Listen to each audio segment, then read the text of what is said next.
professional poker player laughed, offering $1 million to the maid's daughter. He thought he was playing a terrified child. He was wrong. He had just walked into a genius's trap. $1 million, little girl. Beat me, and it's yours. The crowd laughed.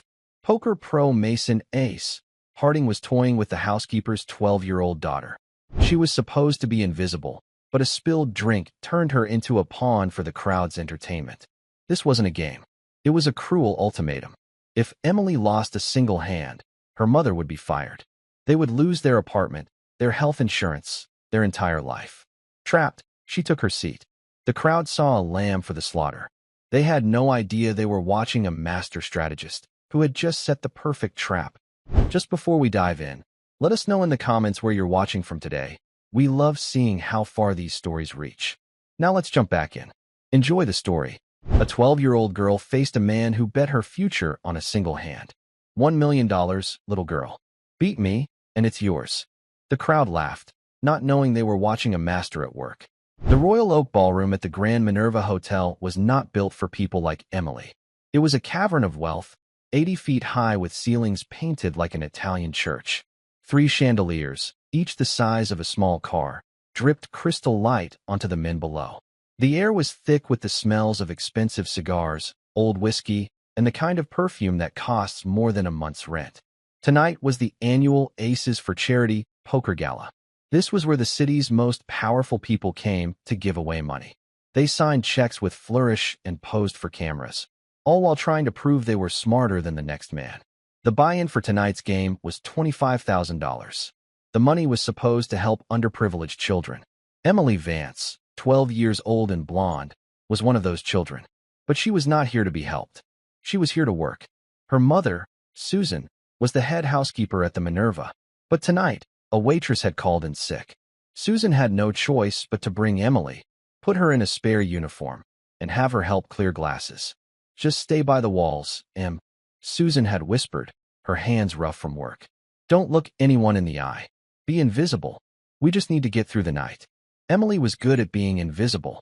She moved between clusters of millionaires, her feet aching in shoes that were 2 sizes too big. Her small hands carefully lifted empty glasses from side tables. She passed the main poker table. This was the celebrity table where the main attraction was playing. Mason Ace Harding. He was a professional poker star. He had his own TV show, a line of sunglasses, and a smile that looked practiced in a mirror. He was loud, young, and dripping with confidence. His $50,000 watch caught the light as he raked in another pile of chips. Too easy, gentlemen. Mason laughed, showing his cards. You're all playing checkers. I'm playing chess. Mr. Harrison, the hotel's owner, clapped him on the back. That's why we pay you the big bucks to be here, Mason. To fleece these good people for charity. Emily paused for just a second, watching. She wasn't watching the cards. She was watching Mason's face. She was so focused, she didn't see the man stepping back. She bumped into him, and the glasses on her tray rattled. One glass tipped and spilled whiskey onto the man's polished shoe. The man was Mason Ace Harding. The ballroom went quiet. The laughter stopped. Every eye turned to the small girl in the oversized uniform. Watch where you're going, kid. Mason snapped. His smile was gone. I'm so sorry, sir, Emily whispered. Her face went pale. She fumbled for a napkin. Get your hands off me, Mason said, pulling his foot away. He looked at her, really looked at her, for the first time. He saw a child, a servant. He noticed her eyes were still flicking toward the poker table. What? Mason said, a cruel smirk returning to his face. You like the game? The helps kid thinks she knows poker? The crowd chuckled. This was entertainment. My grandfather, Emily said, her voice barely audible. He taught me a little. He taught you go fish, maybe, Mason scoffed. Or old maid. The laughter grew.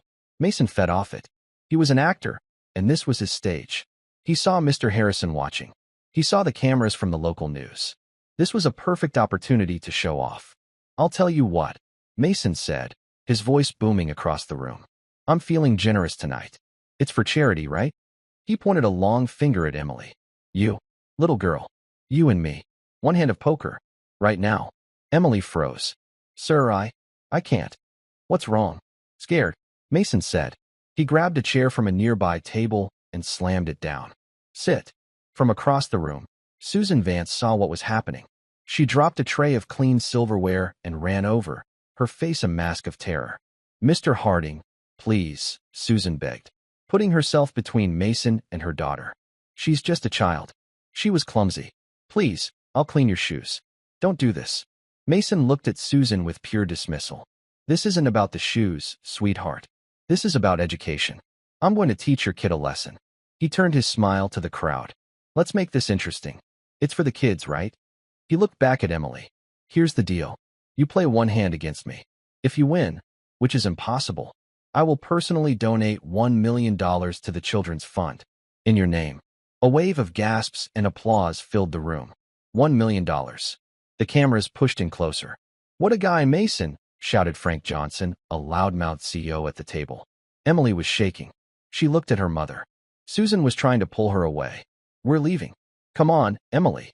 "Not so fast," Mason said. His voice dropped, low and cold, just for Susan and Emily. The smile left his eyes. "Because there's another side to the bet." His cold eyes found Susan's. "When I win, and I will win, you're fired. Tonight. You pack your things, you get out of your staff apartment, and you find a new hotel to clean. We clear." Susan stopped breathing. Their home, their health insurance, their entire life. It all hung on one hand of poker. You can't," Susan whispered, tears welling in her eyes. "I just did," Mason said. "I'm the main event. You're the help. Now, does she play? Or do I just have you fired right now for being insubordinate? Your choice." This was not a game. It was a hostage situation. "Emily, no," Susan cried. Emily looked at the man who was threatening to destroy her family for sport. She looked at the laughing crowd, their phones out, ready to watch a child be crushed. She looked at her mother, who was trembling. David Chun, the professional dealer hired for the event, stepped forward.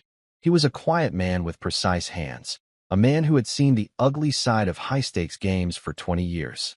"Mr. Harding, this is highly irregular," David said, his voice firm. "She is a minor. This is not appropriate." "It's a charity event, David." Mason snapped, his patience gone. "And I'm the main attraction. Are you going to deal the cards? Or should I tell Mr. Harrison you're holding up the game and ruining the fundraiser?" David Chen's jaw tightened. He looked at Emily with pity, but he knew his place. He was staff, just like her. He slowly returned to the table. "Well," Mason barked at Emily. "What's it going to be?" Emily looked at her mother's terrified face. She thought of her small bed in the staff apartment. She thought of the hospital bills they still had. Then, she thought of her grandfather. She took a deep breath. The shaking in her hands stopped. She stepped around her mother and walked to the empty chair. It was a high-backed leather chair, and she had to climb into it. Her feet dangled, 6 inches from the polished floor. She looked at Mason Ace Harding. Her blue eyes were no longer scared. They were cold. They were clear. She nodded once to David Chun. "Deal." The room exploded in cheers and laughter. Mason sat down opposite her, a picture of arrogance.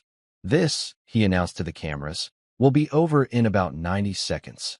He had no idea what he had just done. He thought he was playing a hand of poker against a terrified child. He did not know that he was sitting across from a strategic genius. He did not know that this 12-year-old girl, who had been invisible for years, had been watching him, studying him, and learning every single one of his weaknesses. He did not know he had just walked into the most perfect trap ever set. The roar of the crowd faded to a hungry murmur. People pushed forward, creating a tight circle around the celebrity table. Phones were held high, recording. This was a spectacle, a lamb being led to slaughter. Mason Harding leaned back, lacing his fingers behind his head. He was the picture of relaxation. "All right, kid, let's get this over with. I've got a flight to Vegas in the morning." Across the room, Susan Vance was frozen. She was leaning against a marble pillar, her hand over her mouth. She felt dizzy. Mr. Harrison, the hotel owner, stood near her. He looked uncomfortable, but he wasn't stopping it. This was good for publicity. Only David Chun, the dealer, looked grim. He had a daughter Emily's age. "Texas Hold'em," he announced, his voice flat. One hand. Standard rules. His hands, which had dealt cards to kings and criminals, began their work. The shuffle was a precise, whispering sound. Emily watched the cards, but she was thinking of her grandfather, Sergeant Michael Vance. He had been a signals analyst for the Army, a man who spent 30 years listening to static, looking for patterns.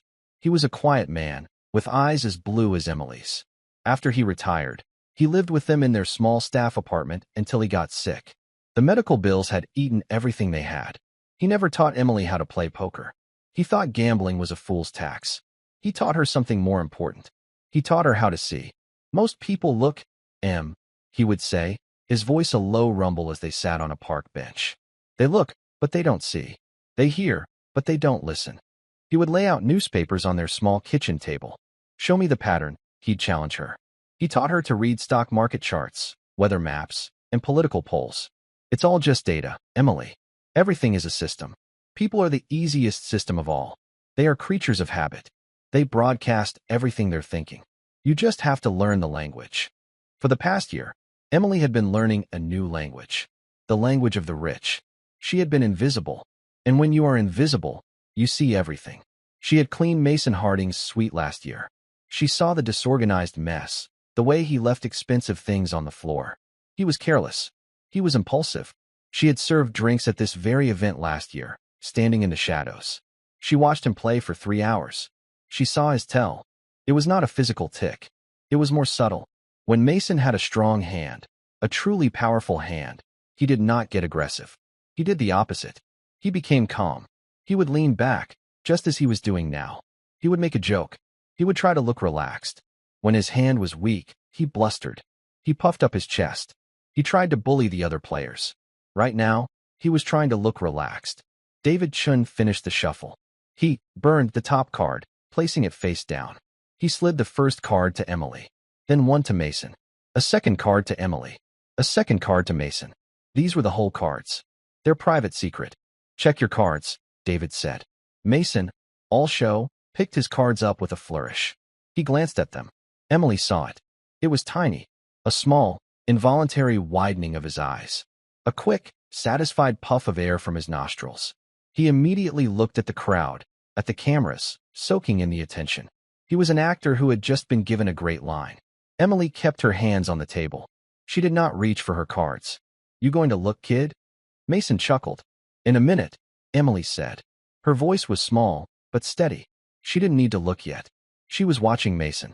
He was already planning his victory speech. He had a strong hand. This confirmed the first piece of her grandfather's puzzle. Know your opponent's state before you know your own. Slowly, Emily cupped her hands around her cards and lifted the corners. She saw a king of hearts. She saw a king of spades. A pair of kings. Pocket kings. In Texas Hold'em, this was a monster. It was the second best starting hand in the entire game. A novice would have gasped. A beginner would have smiled. Emily felt nothing. She just filed the information. She had a monster hand. And she knew her opponent had a monster hand, too. Her grandfather's voice again. When two strong forces meet, Emily, the one who controls the pace, wins. Don't react. Make them react to you. She placed her cards back down, her expression unchanged. She looked small, pale, and completely out of her depth. Okay, David Chun, the dealer, said. The blinds are set. This is the preflop. Miss Vance, you are first to act. This meant Emily had to bet first. What's that mean? Emily asked, her voice a perfect imitation of a confused child. Mason laughed. It means you have to put money in, kid. Or you can fold. That's where you throw your cards away, which I strongly recommend. I don't have any money, Emily said. Mason rolled his eyes, signaling for more chips. It's not real money. It's chips. Just bet something. Or fold, and we can all go home. Emily looked at the pile of chips in front of her. It was a $100,000 stack, provided by the house for the game. She took her small hands. She pushed her entire stack of chips into the middle of the table. All of it. $100,000. All in, she said. The room, which had been buzzing, went dead silent. You could hear the ice shift in a glass 50 feet away. Susan Vance let out a small, strangled gasp. Mason Ace Harding, who had been leaning back in his chair, suddenly sat bolt upright. The relaxed actor was gone. What did you just do? Mason said, his voice losing its smooth, practiced tone. You said to bet, Emily said. So I bet. You bet everything? Mason was sputtering. This wasn't in the script. The kid was supposed to be scared. She was supposed to whimper and fold. This is not how the game is played. Mason yelled at David Chun. She can't just go all in. She doesn't know what she's doing. David Chin's face was stone. Her bet is legal, Mr. Harding. She is first to act. She has moved all in. The action is on you. The action was on him. Now, all the calculations Mason had been running in his head were useless. His strong hand was suddenly in danger. Emily watched him. She saw his jaw clench. She saw his eyes narrow. He was no longer playing to the crowd. He was angry. This was the real Mason Harding. The bully. You got lucky, kid, Mason growled. You picked up a good hand, and you don't even know what to do with it. Emily just stared at him, her blue eyes giving him nothing. When they get loud, her grandfather taught her, it means they're lost. They're making noise to scare away the silence. Don't help them. You know what? Mason said, trying to get his swagger back. He looked at the cameras. This kid has nerve. I'll give her that. But nerve ain't skill. He looked at his cards again. He loved his cards. They were beautiful. He took a huge stack of his own chips and pushed them forward. I call, he said. The crowd gasped. It was happening. The full bet was called. Mr. Harding calls, David Chin announced. Please turn over your cards. Mason proudly flipped his cards over for the cameras to see. An ace of diamonds.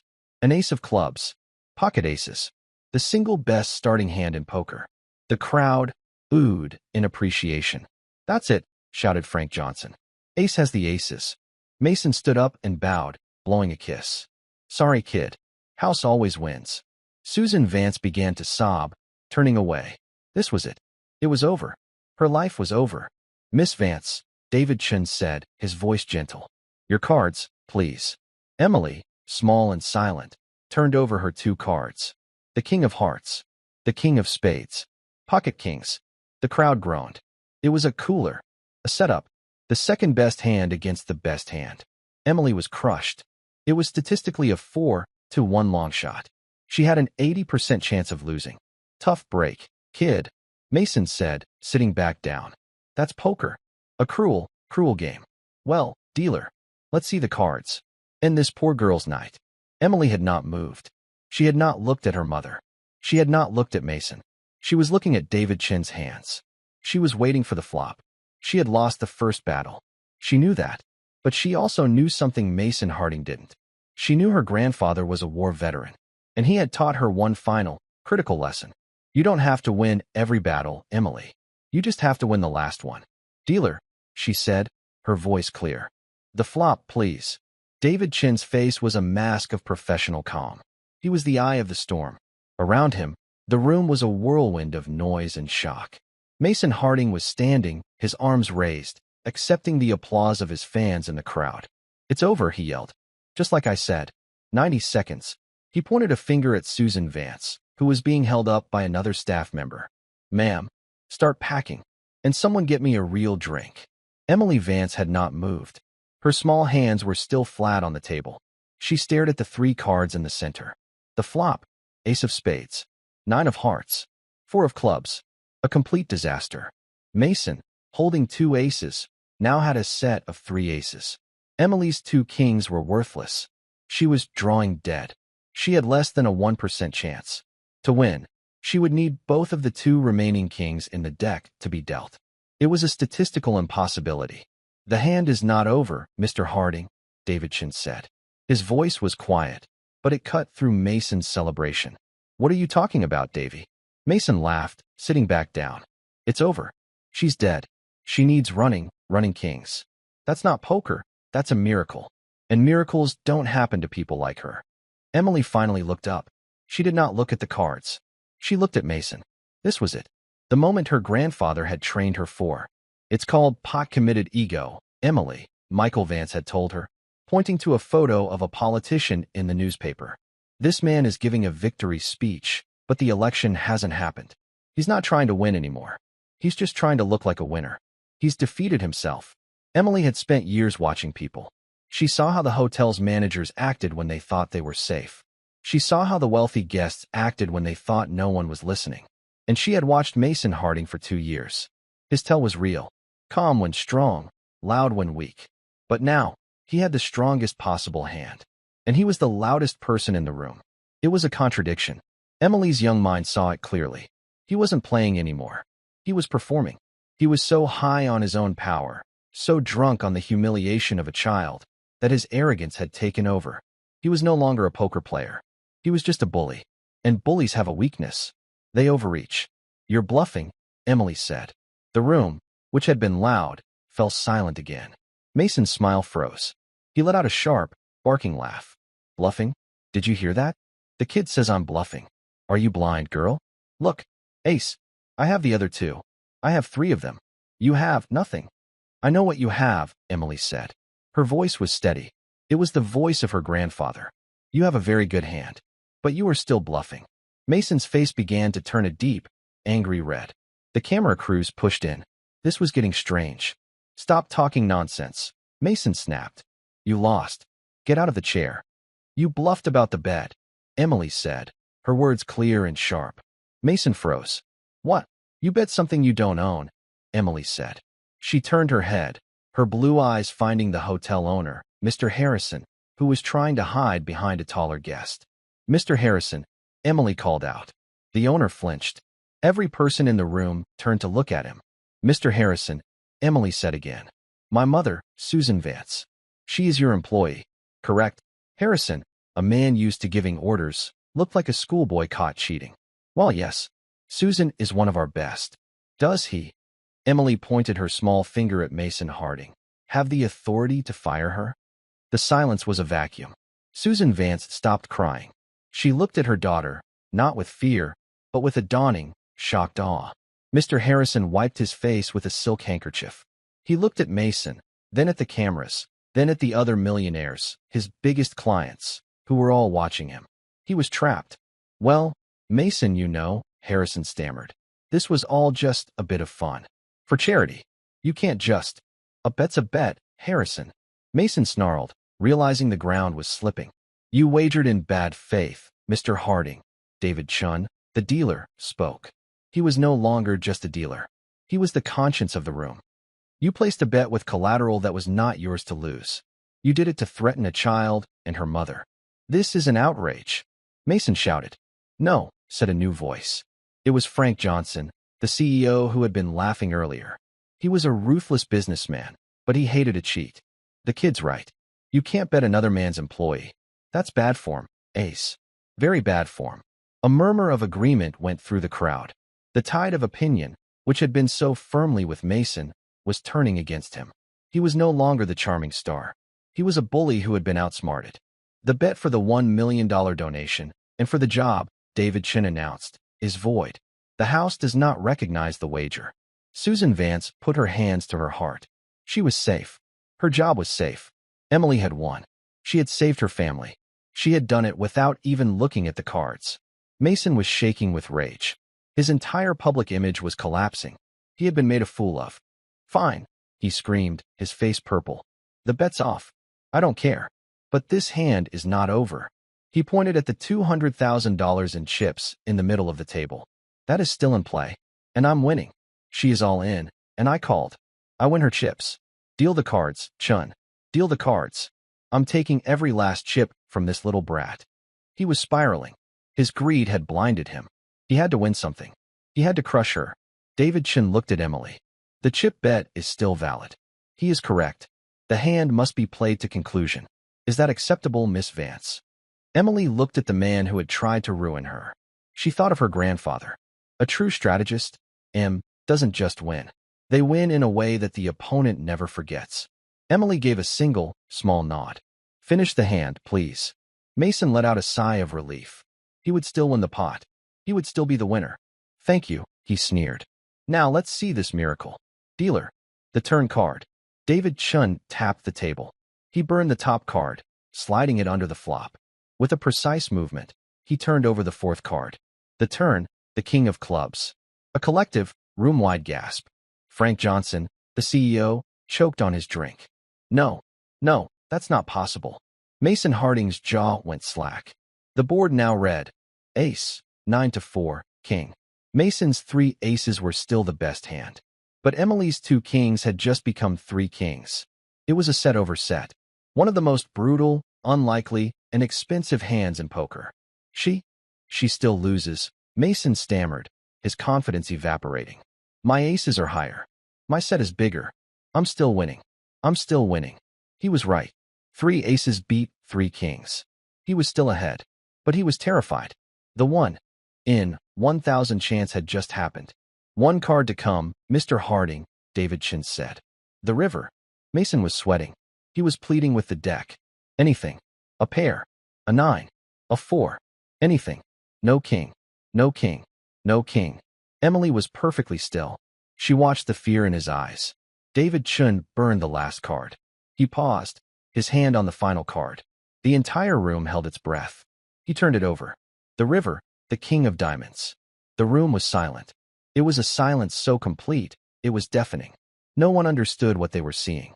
The final board, ace of spades, 9 of hearts, 4 of clubs, king of diamonds. Mason stared. He looked at his 2 aces. He looked at the board. He looked at Emily's 2 kings. He didn't get it. David Chin did. He pointed to Emily's cards. Miss Vance holds a pair of kings. He pointed to the board. The board contains a pair of kings. He tapped the table. Miss Vance's hand is 4 of a kind. Kings. Then he pointed to Mason. Mr. Harding holds a pair of aces. Mr. Harding's hand is 2 pair. Aces and kings. David Chin's hands moved to the center of the table. He gathered the entire $200,000 pot of chips, and with a single, smooth motion, he pushed them all across the green felt, to the small girl in the oversized uniform. Miss Vance wins the pot, David Chin announced. The ballroom was a tomb. For 10 full seconds, the only sound was the air conditioning. Mason ace, Harding stood frozen, his mouth slightly open. He looked at the 2 kings in front of Emily. He looked at the 2 kings on the board. He looked at his own 2 aces. He was a man who lived by numbers. His brain was a calculator, constantly running odds, probabilities, and outs. What he was seeing did not compute. It was a statistical ghost. No, he whispered. It was a dry, small sound.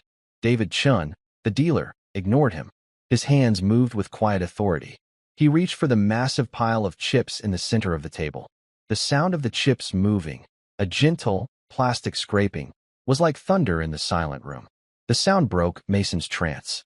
"No," he roared. The word was so violent, so full of raw panic, that several guests flinched. "You cheated!" Mason shrieked, his finger jabbing at David Chun. You set me up. This was a setup." David Chun did not stop his hands. He continued to push the $200,000 pot toward the small girl. "You can't do this to me." Mason screamed. He lunged, grabbing for the chips. "That's my money." 2 large security guards, hired for the event, stepped forward instantly. They had been standing by the doors, but they had moved the moment Mason stood up. "Sir, you need to calm down," one guard said, his voice a low rumble. "He cheated."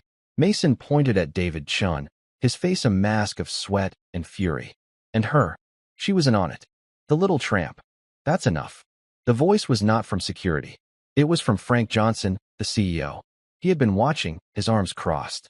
He was a man who bought and sold companies before breakfast. He knew a legitimate loss when he saw one. "You lost, Ace," Johnson said, stepping forward. His voice was cold. "You got hit by a bus. It happens. Don't make it worse. Don't be pathetic." "Pathetic?"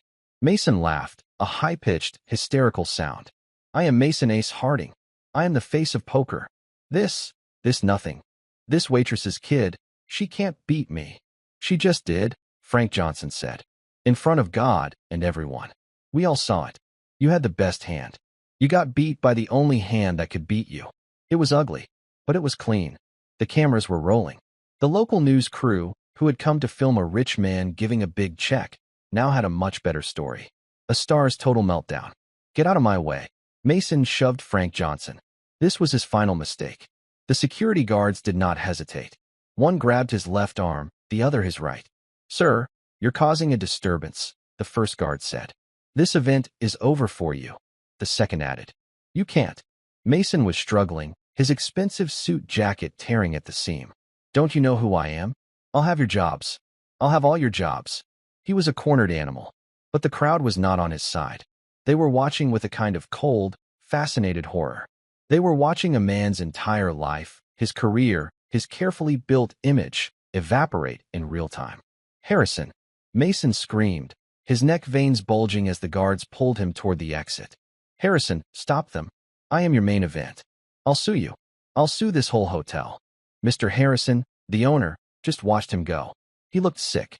The heavy ballroom doors opened, and Mason Ace Harding was dragged out. "I'll destroy you," his voice echoed from the hall. "You'll be cleaning toilets for the rest of your life." Then the doors clicked shut. Silence returned. Deeper this time. The spell was broken.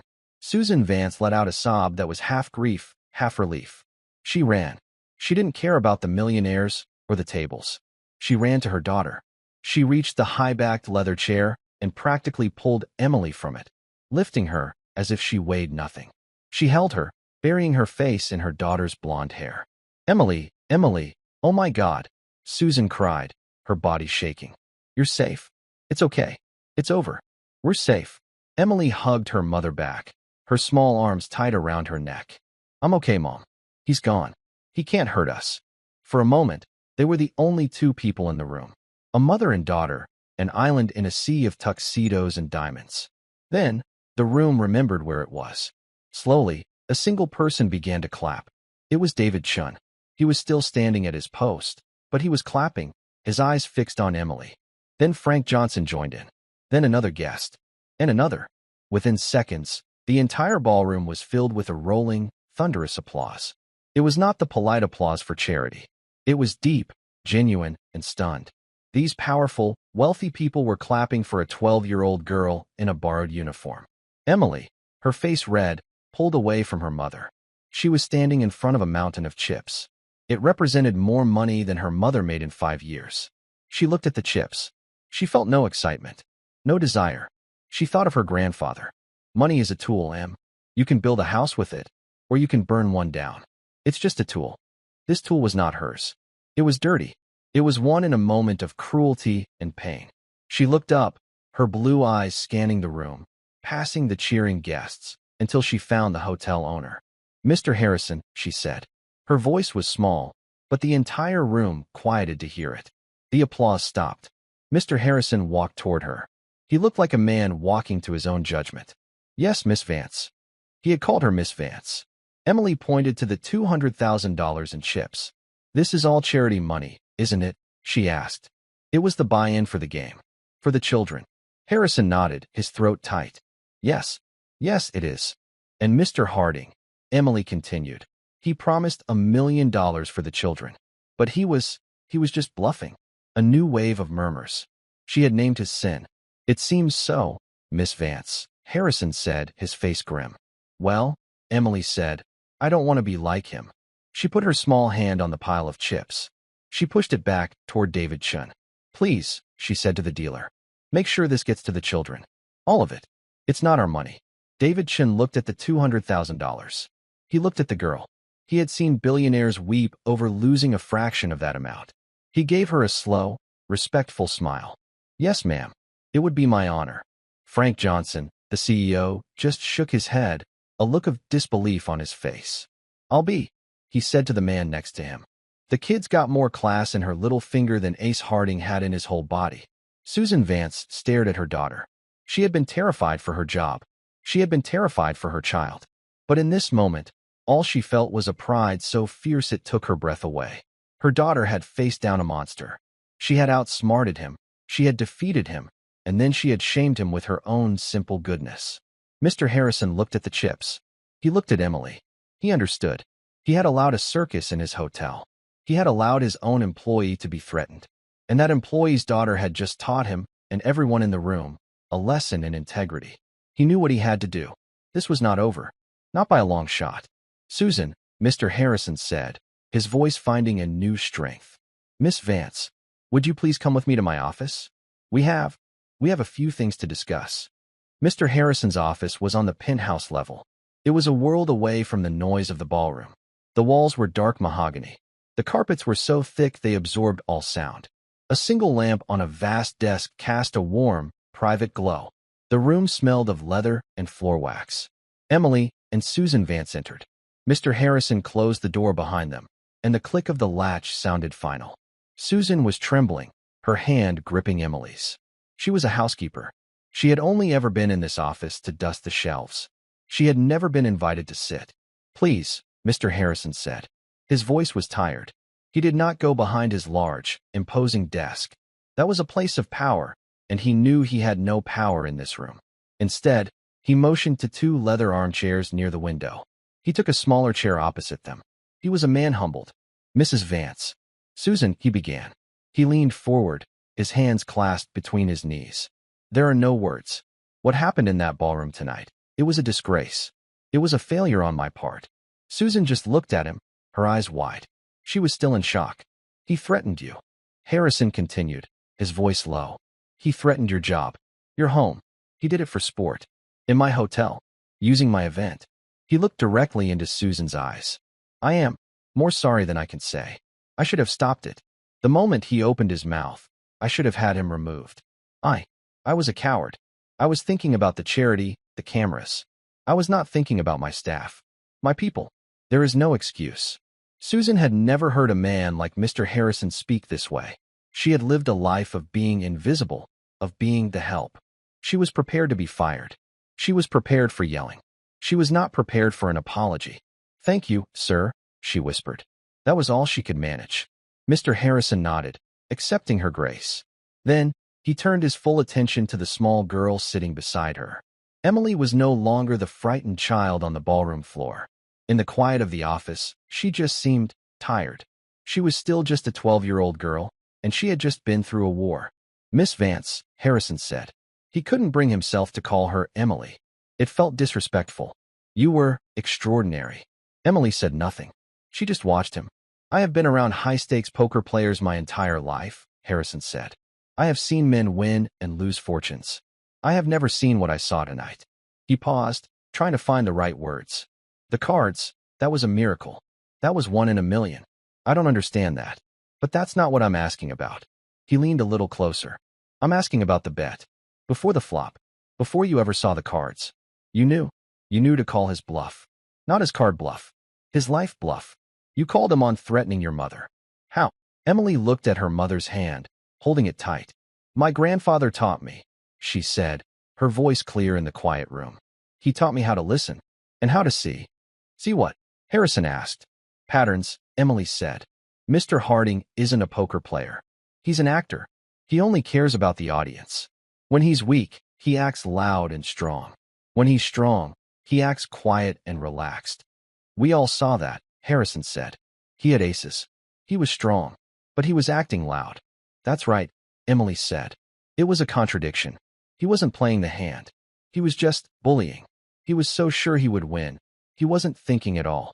She paused, remembering her grandfather's words. When a man has too much power, Michael Vance used to say, he stops thinking. He thinks the rules don't apply to him. He thinks he can't lose. That's when you have him. He's already fallen down. He's just waiting for someone to push him over. He made a bet he couldn't back up. Emily told Mr. Harrison. He wagered my mother's job. But you were the boss. The job was not his to bet. It was a fake bet. It was a bully's threat. I just said it out loud. The simplicity of it. The genius. Harrison sat back, stunned. She had analyzed a high-pressure social situation with the clarity of a master strategist. She had identified the true leverage, not the cards, but the lie. Who was your grandfather? Harrison asked, his voice full of a new, deep respect. If you don't mind me asking. His name was Michael Vance, Susan said, her voice finding its strength. She was so proud. He was Sergeant Michael Vance. He was in the Army for 30 years. Signals intelligence. He passed away last year. Harrison closed his eyes. Of course. A codebreaker. A man who spent his life finding patterns in the noise. He had not just taught his granddaughter a card game. He had armed her. He had given her a shield and a sword, made of pure logic. Sergeant Vance, Harrison said, opening his eyes. He would be very proud of you, Miss Vance. He stood up. The meeting was coming to an end. Mr. Harding made a promise tonight, Harrison said, walking over to his desk. He made it in front of cameras and 200 of this city's most important people. He promised $1 million to the Children's Fund. He looked at Susan. He will, of course, never be allowed in this hotel again. His sponsors will likely be gone by morning. But the charity, the children, they should not suffer because he is a fool. He opened a checkbook on his desk. The Minerva Hotel will honor his pledge. I will personally see that the Aces for Charity Gala receives its $1 million donation. Susan gasped. But, Harrison said, "That is for the charity. That does not address the damage he did to your family." He turned to Susan. "First, those medical bills. The ones for your father. I know they have been hard on you. I want you to bring them to my accountant tomorrow. All of them. The hotel is paying them. In full." "Sir, I can't," Susan stammered. No. "Yes," Harrison said, his voice firm. "It is the least I can do. You are my employee. I failed to protect you. This is not a gift. This is an apology. A long overdue one." He then looked at Emily. He saw her bright, clear eyes. He saw the mind behind them. "And for you, Miss Vance, your grandfather was right. You see things other people miss. The world needs minds like yours." He put his pen down. "We are establishing an educational trust. A full scholarship for any university you wish to attend when the time comes. Harvard, Yale, Stanford, wherever you want to go, it is yours." He was mirroring the original bet. But this was not a bet. It was a promise. "You deserve to use that mind," Harrison said. "You should not be clearing glasses. You should be, I don't know, running the world, I suppose." Emily finally smiled. It was a small, shy smile, but it lit up her face. "Thank you, sir," she said. "No," Harrison said, walking them to the door. "Thank you. You taught my guests a lesson tonight. You taught me a lesson. Integrity is not about the cards you are dealt. It's about how you play the hand. You are your grandfather's granddaughter." He opened the door. The sound of the ballroom, now quiet, confused murmuring, drifted in. "Go home, Susan," he said gently. "Take the rest of the week off. With pay. Go be with your daughter." Susan Vance walked out of the office, holding her daughter's hand. She was no longer a housekeeper. She was the mother of a genius. And for the first time in a very long time, she was not afraid. Mr. Harrison's penthouse office was at the top of the world. The elevator ride down was long and silent. Susan Vance and her daughter stood side by side in the small, wood-paneled box. Susan stared at the numbers above the door as they lit up, descending. Susan still held Emily's hand, but the grip was different. All her life, she had held Emily's hand to protect her, to pull her away from danger, to guide her through a world that was often unkind. Now, she was just holding it. As an anchor, she kept replaying the scene in the office. The hotel owner, Mr. Harrison, a man she had never spoken to for more than 30 seconds, apologizing. The checkbook, the promise to pay her father's medical bills, a weight that had been crushing her for 2 years. And then, the scholarship, a full ride, anywhere. Susan looked at her daughter.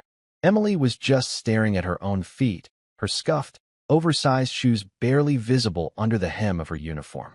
She looked like any other child who had been forced to stay up long past her bedtime. But she wasn't. Susan had always known Emily was smart. She read thick books from the library. She did her math homework in her head. But Susan had never understood the depth of it. She had never seen it as a weapon. Her father, Michael, had. "This one's different, Susie," Michael had said about Emily just a few months before he died. They were in the hospital, and Emily was in the corner, quietly reading a book on astronomy. "She doesn't just see the world.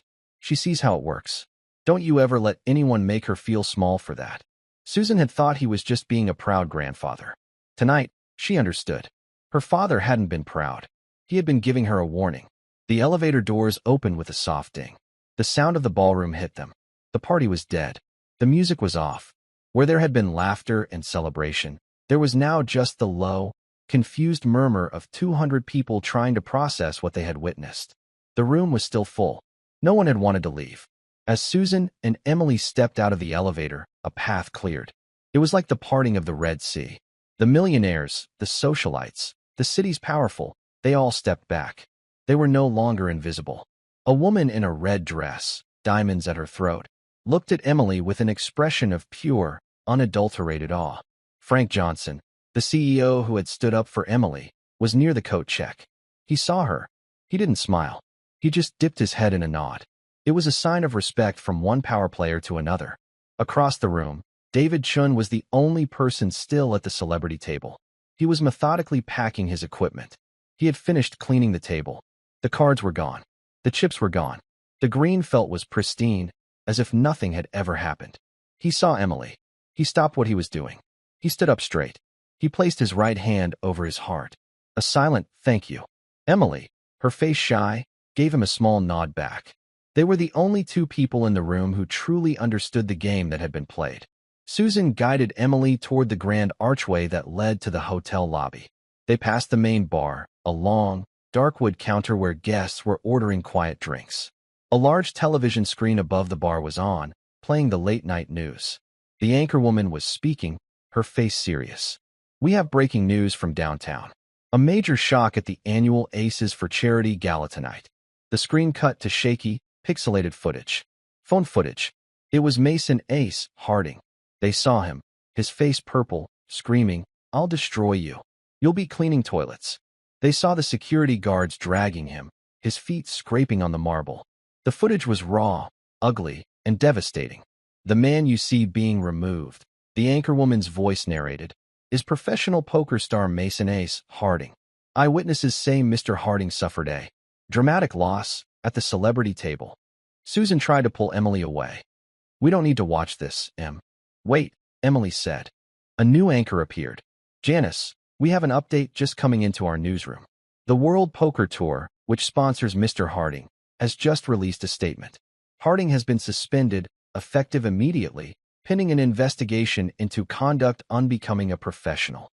And just moments ago, Orishade Sunglasses, his largest corporate sponsor, released their own statement, terminating his contract. They cite a severe breach of the morals clause. Tonight's incident, it seems, has cost Mason Harding his entire career. Susan looked at the screen.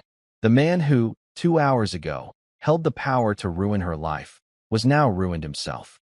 He hadn't been beaten by the cards. He had been beaten by his own reflection. His arrogance had been a loaded gun, and Emily had simply let him point it at himself. "Come on," Susan said, her voice firm. She pulled Emily away from the bar, away from the lobby, away from the world of the wealthy. They walked down a long, carpeted hallway. At the end was a simple, metal-plated door. It said, "Staff only." Susan pushed it open. The world changed instantly. The warm, gentle lighting was gone, replaced by long, humming fluorescent tubes. The thick, soft carpet was gone, replaced by gray linoleum, scuffed by 1,000 work shoes. The air, which had smelled of perfume, was gone, replaced by the faint, sharp smell of bleach and industrial soap. This was their world. The downstairs. It was the world of the invisible. They walked down 2 flights of stairs to the sub-basement. They passed the laundry rooms, humming and hot. They passed the staff locker rooms. At the very end of the hall was a small door. Apartment B4. Susan unlocked it. The apartment was tiny. It was spotless. A small sofa, a tiny kitchen table with 2 chairs, and a small hallway leading to 2 bedrooms. It was the only home Emily had ever known. Emily walked in. She went past the sofa. On a small, wooden side table, next to a lamp, was a framed photograph. It was her grandfather, Sergeant Michael Vance. He was younger, in his dress uniform. His blue eyes, so much like hers, were clear. He was smiling. Emily stood in front of the picture. She didn't touch it. She just looked at it. Susan came up behind her. She put her hands on her daughter's shoulders. The night's events finally washed over her. The terror, the dread, the sudden, shocking, impossible victory, the scholarship, the medical bills, her father's name. Tears, which she had held back in the ballroom and in the office, finally came. They were not tears of fear. They were tears of pure, flooding release. A dam inside her had broken. He would be so proud. "Emily," Susan whispered, her voice thick. "You have no idea. He would be so proud of you." Emily was quiet for a long time. The only sound was the clock on the kitchen wall. Tick, tock. "He knew," Emily finally said. "He always told me." "Told you what, baby?" "He said that people like Mr. Harding, they aren't strong. They're just loud." Susan turned her daughter around to face her. She knelt, so they were eye to eye. "Emily, what you did tonight, I still don't understand it. Those cards, the 2 kings, that was a miracle." Emily shook her head. Her blonde hair shifted.